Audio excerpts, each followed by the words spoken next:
షాబాద్లో జరిగిన 6 హత్యల కేసులో నిందితుడిగా ఉన్న రాజ్ కుమార్ అనే వ్యక్తి కొద్ది గంటల క్రితం శ్యామయ్య కనిపించాడు. ఆయనే ఆత్మహత్య చేసుకున్నాడని చెప్తున్నారు. బట్ పోస్ట్ మార్టం రిపోర్ట్ వచ్చిన తర్వాత అది కన్ఫర్మ్ అయింది. అయితే ఆయన దగ్గర ఆయన సెల్ ఫోన్ దొరికింది. ఆ సెల్ ఫోన్లో ఈ కేసుకి సంబంధించి ఒక సెల్ఫీ వీడియో రికార్డ్ చేశాడు. ఆ సెల్ఫీ వీడియోలో ఏముందో చెప్తా. అసలు ఈ మనిషి ఎలాంటోడు, అసలు ఈ కేసులో ఈయనకి బెయిల్ ఎందుకు వచ్చింది, చాలా ఇంపార్టెంట్ విషయం. దాని డీటెయిల్స్ అన్ని బయటకు వచ్చినాయి. బెయిల్ ఏ రీజన్స్తో ఇచ్చారు ఏంటి అని చెప్పి దాని గురించి కూడా మాట్లాడదాం.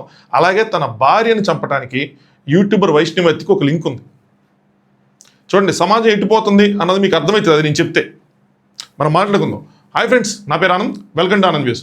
అసలు ఈ బ్యాక్గ్రౌండ్ స్టోరీ ఏంటంటే, ఇరుగు పొరుగిల్లు ఈ రాజ్ కుమార్ అనే వ్యక్తి ఒక ఇంటి పక్కన ఉండేవాడు. ఆ ఇంట్లో ఇంటర్మీడియట్ చదువుతున్న బాలిక మీద కన్నేశాడు. అయితే ఆ అమ్మాయిని ఏడిపించడం, ఆ అమ్మాయిని మాట్లాడమని చెప్పి ఫోర్స్ చేయడం, ఆ అమ్మాయి ఎక్కడికి వెళ్తే అక్కడ వెంబడించడం, వాళ్ళ ఇంటి వైపు ఒక సీసీటీవీ కెమెరా పెట్టి అమ్మాయి కదలికలను గమనించడం, అమ్మాయి కాలేజీకి వెళ్ళే దారిలో ఆపటం, అడ్డగించడం, అమ్మాయిల్లో బస్సులు ఏడిపించడం, తనతో మాట్లాడమని ఫోర్స్ చేయడం, ఇవన్నీ చేసేవాడు. అయితే ఇంట్లో వాళ్ళు ఇంకేం చేయాలి తెలియక వాళ్ళ అమ్మ, వాళ్ళ నాన్న లేరు, ఒక 1 year క్రితం వాళ్ళ నాన్న కూడా చనిపోయాడు, దానికి కూడా లింక్ ఉంది, అది కూడా మాట్లాడతా. వాళ్ళ అమ్మ ఏం చేయాలి తెలియక ఆ అమ్మాయిని కాలేజీ మనిపించేసి ఇంట్లో కూర్చోబెట్టింది. అయితే మే 16వ తారీఖు ఎగ్జామ్స్ రాయాలని చెప్పి వాళ్ళ అమ్మాయి కాలేజీకి తీసుకెళ్ళింది. ఆ అమ్మాయి ఎగ్జామ్ రాసి బయటకు వస్తే వీడు మళ్ళీ చేయబట్టుకొని ఆ అమ్మాయిని అడ్డగించాడు. అప్పుడు వాళ్ళ అమ్మ ఆపింది. ఆపితే వాళ్ళ అమ్మ మీద కూడా తిరగబడ్డాడు. తిరగబడి ఏం చెప్పాడు రా అంటే, నిన్ను చంపుతా అని చెప్పి వాళ్ళ అమ్మను బెదిరించాడు. అంతేకాదు ఇంకోటి ఏం చెప్పాడంటే, నీ ముగ్గురిని చంపింది కూడా నేనే. అంటే 1 year క్రితం వాళ్ళ నాన్నగారు ఎవరైతే అమ్మాయిల నాన్నగారు చనిపోయారో ఆయన చంపింది కూడా నేనేం చెప్పి స్టేట్మెంట్ పాస్ చేశాడు. ఇప్పుడు దీంతో అయిపోలేదు, ఇంకా ముందుందని చెప్పాడంటే. ఇంకా వాళ్ళ అమ్మగారు ఇంకేం చేయాలో తెలియక విసిగిపోయి భయపడి అప్పుడు వెళ్ళి పోలీస్ స్టేషన్లో కేసు పెట్టారు. కేసు పెట్టినా, అది ఒక స్ట్రాంగ్ కేసు పెట్టినా కానీ పోలీసులు సెక్షన్లు మాత్రం స్ట్రాంగ్గా పెట్టాల. అయితే వీడికి బెయిల్ వచ్చింది. బెయిల్ వచ్చిన తర్వాత ఏం చేశాడు, ముందస్తు బెయిల్ తెచ్చుకున్నాడు. బెయిల్ వచ్చిన తర్వాత ఏం చేశాడు, అమ్మాయిల ఇంటికి వెళ్ళి వాళ్ళ అమ్మాయిని అమ్మాయి వాళ్ళ అమ్మని వాళ్ళ నానమ్మని ముగ్గురిని చంపాడు. దాని తర్వాత వాళ్ళ ఇంటికి వెళ్ళి వాళ్ళ భార్యని చంపాడు. 2 పిల్లలు. ఇది చాలా బాధపడిన విషయం. 4 సంవత్సరాల పిల్లోడు, 18 నెలల పిల్లోడు. చెప్పాలంటే కూడా షివరవుతోంది. వాళ్ళని చంపాడు. అలా 6గురిని వాళ్ళ నాన్నని కూడా కలుపుకుంటే 7గురిని చంపాడు. 2 రోజులు అయింది చంపి. ఈరోజు తనే ఆత్మహత్య చేసుకున్నాడని చెప్తున్నారు. బట్ ఈ విషయం మీద చాలామంది బాధపడుతున్నారు. వాడు అంత ఈజీగా చావకూడదు, వాడిని కుక్కను కొట్టి చంపాల్సింది, పోలీసులు ఎన్కౌంటర్ చేయాల్సిందే అని చెప్పి వాళ్ళ అన్న, వాళ్ళ మేనమామ వీళ్ళందరూ చెప్తున్నారు. సో ఇప్పుడు వీడి గురించి అసలు వీడి స్టోరీ ఏంటి, వీడు ఎలాంటి మనస్తత్వం కలవాడు, యూట్యూబర్ వైష్ణవతితో లింక్ ఏంటి, వీడికి అసలు బెయిల్ ఎలా వచ్చింది అని చెప్పుకునే ముందు వీడియో లైక్ చేయండి. వీడియో లైక్ చేయడం అంటే ఏదో పెద్ద ఇదని కాదు. ప్రాబ్లం ఏమవుతుందంటే, యూట్యూబ్ ఇలాంటి వీడియోస్ని, ఇలాంటి వాటిని మన న్యూస్ ఛానల్ కాదు కాబట్టి యూట్యూబ్ రిస్ట్రిక్ట్ చేస్తుంది. మానిటైజ్ అవ్వట్లా, అది వేరే విషయం. నాకు దాంతో ప్రాబ్లం లేదు. నిన్న వీడియోలో మానిటైజ్ అవ్వాలా, ఇది మానిటైజ్ అవ్వదు, that's okay, that's not a big deal. కానీ అట్లీస్ట్ నేను చెప్పాలనుకుని వెళ్ళాలని కోరుకుంటా. సో దానికోసమే. సో కొత్తగా చూసేవాళ్ళు ఎవరైనా ఉంటే సబ్స్క్రైబ్ చేసుకోండి. సో దట్ యూట్యూబ్కి అల్గారిథంకి కొంచెం అర్థం అవ్వాలి. ఓకే, ఇదేమి మనం ఏదో పెద్ద గ్రాఫిక్స్లో అన్ని చూపించేస్తున్నాం, శవాలు ఇవన్నీ చూపించేసి ఇది భయపెట్టేస్తున్నాం జనాలు, అలాంటి వీడియో కాదు. ఇందులో మన న్యూస్ చెప్తా, మన కామెంటరీ కూడా ఉంది అన్న విషయం అర్థం అవ్వాలి. దానికోసం అయితే వీడికి ఫస్ట్ అసలు బెయిల్ ఎలా వచ్చిందిరా అంటే, ఇలాంటి కేసు కదా అమ్మాయిది, 18 సంవత్సరాలు తక్కువ వయసు ఉన్న అమ్మాయి. సో ఇలాంటి కేసుకి ఇలాంటి బెయిల్ ఎలా వచ్చిందిరా అంటే, వీడు ఏం చెప్పాడంట, జడ్జి గారి దగ్గర వాదనలు జరిగినప్పుడు ఆ అమ్మాయిని చేయబట్టుకుని లాగారని ఏదైతే చెప్తున్నారో, ఆ టైంలో నేను నా భార్యతో హాస్పిటల్లో ఉన్నా, నేను అసలు అక్కడ లేను. అలాగే బాలిక తండ్రికి నేను డబ్బులు అప్పించా, ఆయన ఇప్పుడు లేరు, ఆయనకు అప్పించా, ఇప్పుడు నేను డబ్బులు అడుగుతుంటే వాళ్ళు ఇవ్వట్లేదు, సో దానికోసమే వాళ్ళు నా మీద ఇలాంటి కేసు పెట్టారు అని చెప్పి జడ్జి గారి ముందు వాదించాడంట వాళ్ళ లాయర్. ఇలాంటి వాదనలు జరుగుతున్నప్పుడు ఆపోజిట్లో ఉన్న లాయర్ కూడా గట్టిగా వాదించాడు. నాకు తెలిసి వీళ్ళకి లాయర్ లేడు, ఓన్లీ పబ్లిక్ ప్రాసిక్యూటర్ ఎవరుతుంటే వాదించాలి సరిగ్గా. ఈ ఇరువైపుల ఆర్గ్యుమెంట్స్ ఉన్న కోర్టులో అక్కడ కూర్చున్న జడ్జి గారిని కూడా మనం పెద్దగా నిందించలేమమ్మా. చాలాసార్లు వాళ్ళకి కొన్ని నిజాలు తెలిసినా వాళ్ళు బ్లైండ్గా అక్కడ జరిగిన వాదనల మీద ఫోకస్ చేస్తారు. వాళ్ళ లాయర్స్ వాదించే వాదనలు, నెక్స్ట్ వాళ్ళు సబ్మిట్ చేసే సాక్ష్యాలు వాళ్ళు అవి కన్సిడర్ చేసుకుని మాత్రమే తిరిపియాలి. వాళ్ళ ఓన్ ఒపీనియన్స్, వాళ్ళ ఊహాగానాలు, లేదంటే వాళ్ళు నమ్మేవి ఇందులో పెట్టడానికి లేదు. అయితే జడ్జి గారు ఇరువైపు వాదనలు విన్న తర్వాత ఏంటంటే, మీరు ఆ అమ్మాయి స్టేట్మెంట్ రికార్డ్ చేసుకున్నారు, అట్లాగే ఈడు చెప్పింది రికార్డ్ చేసుకున్నారు. ఇందులో పోలీస్ కస్టడీకి ఇచ్చి ఎంక్వైరీ చేయాల్సిన నెసిటీ లేదు కాబట్టి అందుకే 20,000 రూపాయల బాండ్తో బెయిల్ మంజూరు చేస్తున్నా అని చెప్పి బెయిల్ మంజూరు చేశారు. సో ఇతని కస్టడీకి కూడా తీసుకోవాలి. కానీ ఇది మన పబ్లిక్ ప్రాసిక్యూటర్ సైడ్ లాయర్ ఉన్న ఫెయిల్యూరా, పోలీసులు ఫెయిల్యూర్ అంటే ఫెయిల్యూరే. ఎందుకు ఫెయిల్యూర్ అన్నది ఫర్దర్గా చెప్తాను, నేను చెప్పడం కదా, వాళ్ళ మేనమామ చెప్పాడు, అమ్మాయిల మేనమామ, మీకు అర్థమవుతుంది ఫర్దర్గా. అయితే వీడు ఎలాంటి వాడు, ఇప్పుడు పోలీసులు ఎన్ని చెప్తుంది ఏంటంటే, వాళ్ళ రిలేటివ్స్ గారు వీళ్ళు చెప్తుంది ఏంటంటే, వీడు ఒక వ్యసనపరుడు. ఈ రాజ్ కుమార్ అనేవాడు బెట్టింగ్స్లో చాలా డబ్బులు పోగొట్టుకున్నాడంట. ఇంతకు ముందు కూడా ఇలాగే ఆత్మహత్య ప్రయత్నం చేశాడంట బెట్టింగ్లో అప్పులు పాలై. అప్పుడు వాళ్ళ నాన్నగారు పొలం అమ్మి ₹1,00,00,000 దాకా ఎంత దాకా ఉంటే కోటిన్నర దాకా ఎంత దాకా ఉంటే అప్పులు తీర్చారంట. సో ఈయన మెంటల్ స్టేట్ ఏంటంటే ఇలాంటిది, అంటే ఇది చాలా దీనికి తనంతా తాను చనిపోవటం అనేది పెద్ద విషయం కాదు, ఆల్రెడీ ట్రై చేసినాడు. ఇంకోటి ఏంటంటే ఇది ఎంతవరకు ట్రూ ఇది నాకు తెలియదు. సో నేను అన్నది ఏంటంటే వాళ్ళ భార్యని కూడా ప్రేమించి పెళ్లి చేసుకున్నాడు, తనకన్నా పెద్ద వయసు ఉన్న అమ్మాయి ప్రేమించి పెళ్లి చేసుకున్నాడు అని చెప్తున్నారు. ఎంతవరకు నిజమో తెలియదు కానీ సో ఇంతకుముందు కూడా ఇలా ట్రై చేశాడు. అయితే ఈ భార్యను ఎందుకు చంపాడు ఏంట్రా అంటే, ఎప్పుడైతే ఈ అమ్మాయి కేసు పెట్టింది, ఈ అమ్మాయి వాళ్ళ అమ్మ కేసు పెట్టారో వాళ్ళ భార్యకి అప్పటి వరకు ఈ అప్పులు ఈ వ్యసనాలు మళ్ళీ ఇదొకటి ఇంకా విసుగొచ్చేసి ఆవిడ డివోర్స్ అడిగింది. నాకు విడాకులు ఇచ్చేసే, నేను నా పిల్లలు వెళ్ళిపోతాం, మాకు అసలు దీంతో సంబంధం వద్దు అని. అయితే వీడు వాళ్ళ ఆవిడని బెదిరించాడంట. ఏమని బెదిరించాడు? యూట్యూబర్ వైష్ణవి హత్య ఎలా అయితే జరిగిందో నేను నట్టగా చంపేస్తా, యూట్యూబర్ వైష్ణవి చనిపోతేనే ఇంత మటుకు వాడిని ఏం చేయలేదు పోలీసులు, నన్ను కూడా ఏం చేయలేరు అని చెప్పి. ఇది ఒక మేజర్ పాయింట్. ఎందుకు ఒక ఇష్యూ జరిగితే యాక్షన్ తీసుకోవటం ఇంపార్టెంట్, దాని వెనకాల కారణాలు ఏవైనా సరే పోలీసులు యాక్షన్ తీసుకోవడం చాలా ఇంపార్టెంట్. ఏంటంటే సమాజంలో ఒక భయం క్రియేట్ అవ్వాలి. పోలీసుల పని అదే. చట్టం న్యాయం వాటిని యూజ్ చేసే తప్పు చేసే వాళ్ళని, లైన్ దాటే వాళ్ళని ఖచ్చితంగా వాళ్ళ మీద యాక్షన్ తీసుకొని తర్వాత ముందైతే యాక్షన్ తీసుకోవటం అంటే లోపలేసేసి కుమ్మేమని కాదు. వాళ్ళ ముందు పోలీస్ స్టేషన్ పిలిచి అరెస్ట్ చేసి వాళ్ళకు ఒక భయం క్రియేట్ చేయాలి, మిగతా వాళ్ళకు కూడా భయం క్రియేట్ అవ్వాలి. ఇప్పుడు యూట్యూబర్ వైష్ణవి హత్య దాంట్లో వాళ్ళ అమ్మ వాళ్ళ అన్న అపార్ట్ ఫ్రమ్ మనీ ఆస్కింగ్లో మనం ఖండించాం కదా, అది కాకుండా వాళ్ళు చాలా పోరాడుతున్నారు, వాడికి ఏదైనా చేయండి, వాడిని చేయండి అని చెప్పి, అంటే శిక్ష పడేలా చేయండి అని చెప్పి. ఇప్పుడు మిగతా వాళ్ళు వాడికి ఏం కాకపోతే కొన్ని సంవత్సరాల తర్వాత కొన్ని నెలల తర్వాత వాడు బెయిల్ మీద వచ్చేస్తే ఇవన్నీ నెక్స్ట్ వాడికి అది ఒక ఇన్స్పిరేషన్లా ఉంటుంది. ఇప్పుడు ఈ అమ్మాయి హత్య చేసినాడు నేను చెప్పినట్టు ఒక ఇన్స్పిరేషన్ వాడు మెన్షన్ చేసింది. ఇప్పుడు మనం కేతన్ సియావతి కూడా మాట్లాడుకున్నాం కదా, ఇప్పుడు సియాకి ఏం జరగకుండా బెయిల్ వచ్చింది అనుకోండి, నెక్స్ట్ ఒక ఇన్స్పిరేషన్. ఇంతకుముందు రఘువంశీ అని చెప్పి వాళ్ళు హనీమూన్కి వెళ్ళారు, ఇప్పుడు ఆవిడకి బెయిల్ వచ్చింది, ఆవిడ కేసుని ఈ అమ్మాయి స్టడీ చేసింది.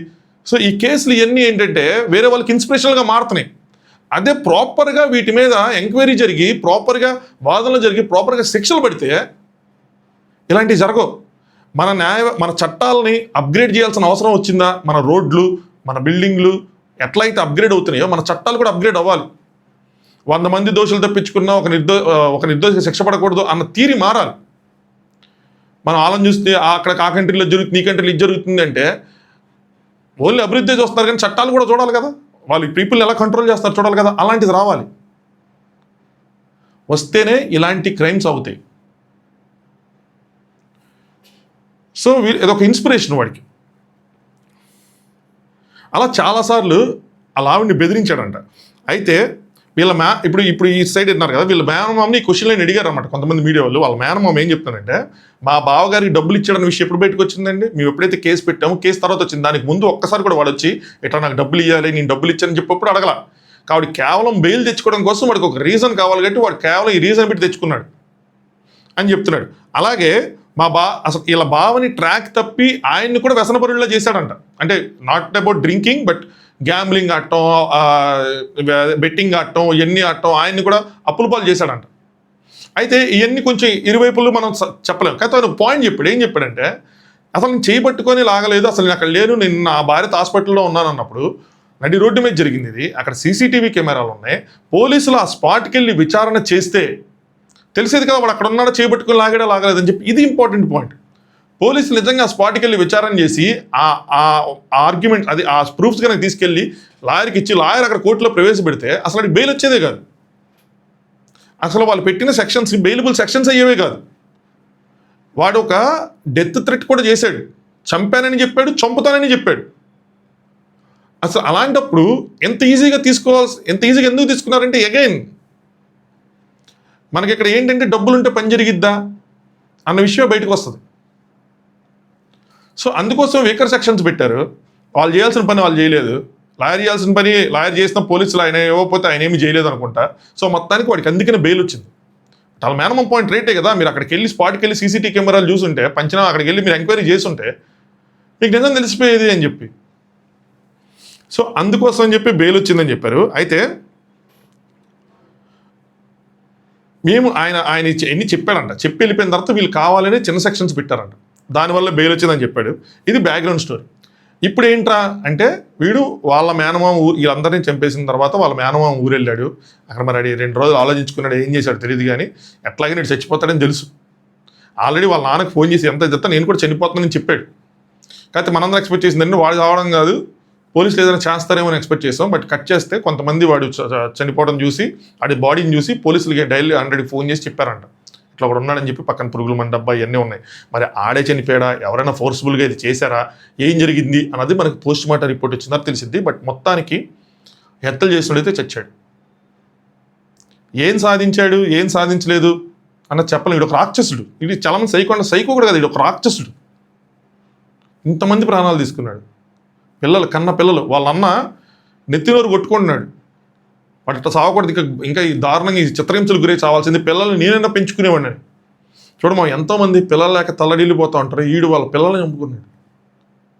నాకు అసలు నోట్లోంచి వస్తేనే షవరింగ్ వస్తుంది. అంత నీచానికి అంత దారుణానికి ఎలా ఉడిగడతారా, ఎంత సైకోలైనా ఎంత థాట్ ఇది ఉన్నా సరే అంత ఇదిగా అంటే చేతులు వణకవా. అసలు ఆలోచన వస్తేనే చెప్తుంటే నొరుగుతుంది, ఆలోచన వస్తేనే భయం వేస్తుంది. అసలు ఆలోచన ఎలా వస్తుంది అలాగా? సరే ఇప్పుడు చూడండి, వాడు ఒక వీడియో పెట్టాడు. ఆ వీడియో వస్తే ఇంకా అసలు ఏంట్రా అంటే పోలీసులు ఏం చెప్పారంటే కార్ రెంట్కి తీసుకున్నారంట, జీపీఎస్ ట్రాక్ చేశారంట, యూపీఐ ట్రాన్సాక్షన్ చేశారంట, అది కూడా ట్రాక్ చేశారంట. సో వాడే చనిపోయి ఉంటాడని అనుకుంటున్నారు. సో పోస్ట్ మార్టం కోసం చూడాలి. అండ్ వాడికి 2 కోట్ల అప్పు కూడా ఉందని చెప్పారు. ఎందుకు ఆ సెల్ఫీ వీడియోలో ఏముందిరా అంటే వాడు ఏం చెప్పాడంటే నా దగ్గర పైసలు వసూలు చేసి నన్ను లూజ్ చేశారు ఈ ఎవరైతే అమ్మాయి వాళ్ళ ఫ్యామిలీ ఉన్నారో వాళ్ళంట. నాకు 2 పిల్లలు, వాళ్ళకి భూమి లేకుండా చేసుకున్నా, అంటే వీళ్ళకి ఖర్చు పెట్టా నేను, అమ్మాయికి కానీ వాళ్ళ ఫ్యామిలీకి కానీ ఖర్చు పెట్టా అని చెప్తాడు. ఆ అమ్మాయిని నమ్మి భూమి లేకుండా ఏమీ లేకుండా అప్పులు పాలయ్యా. అసలు నీకు పెళ్ళి అయింది ఎదవా, నీకు పెళ్ళి అయింది, అమ్మాయిని నమ్మేదేంది నువ్వు? వాళ్ళ కుటుంబానికి ఖర్చు పెట్టేది ఏంది? నీ భార్యకి నీ పిల్లలకు ఖర్చు పెట్టుకోవాలి. కానీ అప్పులు పాలయ్యా, లాస్ట్కి నా మీద కేసులు పెట్టి నన్ను జైలుకి పంపాలని చూస్తున్నారు అని చెప్పాడు. సో ఇటు చెప్పేది ఏంట్రా అంటే నేనేది బలవంతం చేయలేదు అన్నట్టు, వాళ్ళ నాన్నకి వాడికి ఏదో ట్రాన్సాక్షన్ జరిగింది, లేదా వాళ్ళ ఫ్యామిలీకి వాళ్ళకి ఏదో ట్రాన్సాక్షన్ జరిగింది, వాళ్ళ కోసం ఖర్చు పెట్టా, వాళ్ళ కోసమే నేను అప్పులు పాలయ్యా, వాళ్ళకి నా డబ్బులన్నీ పోసా, దానివల్ల నా పిల్లలకి నేనేం భూమి ఉంచలేకపోయాను అది అని చెప్తున్నాడు. అరే ఏదైనా కానీ వీడు చెప్పిన దాంట్లో నిజాలు అబద్ధాలని పక్కన పెడితే ఏదైనా కానీ ఇంతమందిని చంపి ఏం చేసావు? ఏం సాధించాడు? ఏమీ సాధించలేదు. భార్య పిల్లల్ని చంపుకునే వరకు వచ్చిందంటే మనిషి ఎలా అయిపోయాడో చూడండి. సొసైటీ ఒకటేమో నాకు అర్థమైంది ఏంటంటే మన చట్టాలు స్ట్రాంగ్గా ఉండాలి, శిక్షలు వెంటనే పడాలి. ఒకడు తప్పు చేశాడు అని తేలితే వాడిని శిక్షించడానికి ఇంకా వెయిట్ చేయకూడదు, భయం అనేది ఉండాలి. అప్పుడే ప్రజలు బాధ్యతగా ఉంటారేమో అనిపిస్తుంది. లేదంటే ఇట్లాగే ఇన్స్పిరేషన్ ఉండి ఈ క్రైమ్ అనేది ఈజీ అయిపోయింది. ఎస్పెషల్లీ ఇంత సోషల్ మీడియా ఎన్ని వచ్చిన తర్వాత ఇవన్నీ చూస్తున్నప్పుడు చాలా ఈజీగా మనం చేసేచ్చేమో అనుకుంటున్నారు. ప్రజెంట్ నాకు ఇవన్నీ ఎలా అవుతాయంటే ఆ భయం అనేది క్రియేట్ చేస్తేనే మన చట్టాలను ఖచ్చితంగా అప్గ్రేడ్ చేయాలి. ఇలాగే ఉంటే మాత్రం ఇట్లాగే జరుగుతూనే ఉంటాయి. సో అది మొత్తానికి రాక్షసుడు చచ్చాడు. కానీ ఈడు చావు వల్ల ఏమొచ్చిందిరా అంటే ముందు వాటిని ఏమైనా అండూ చేయగలమంటే చేయలేం. వాళ్ళ బాధ వాళ్ళకు ఉంటుంది, వాళ్ళ ఫ్యామిలీ వాళ్ళకి. బట్ ఎక్కడో చిన్న మనశ్శాంతి లాంటిది ఏంటంటే వీడు చచ్చాడు అని చెప్పి ఒక వాళ్ళకి చిన్న మందేసుకున్నట్టు, ఆ నొప్పికి మందేసుకున్నట్టు అంతే. అది మా విషయం. చలో, thanks for watching Anand news.